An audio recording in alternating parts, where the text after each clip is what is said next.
Welcome to Kenton's videos. Enjoy the video. In this video, I will explain how to make chicken with gravy. First, select bone-in, skin-on chicken pieces for maximum flavor and juiciness. It's important to pat your chicken completely dry with paper towels. This step is crucial for achieving that wonderfully crispy skin.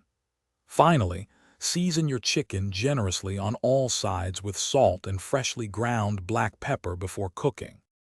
Now heat a large, oven-safe skillet over medium-high heat. Place the chicken skin side down and sear for 8 to 10 minutes until the skin is deeply golden and crispy.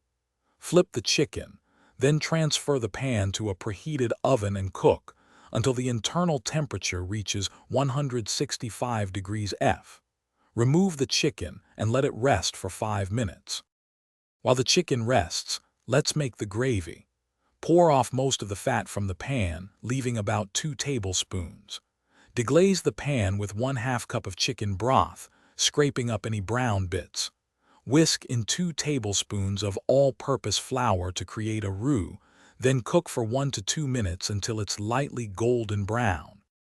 Gradually whisk in 2 cups of additional chicken broth, ensuring no lumps form. Bring the gravy to a simmer, stirring occasionally, and cook until it thickens to your desired consistency, which usually takes about 5 to 7 minutes.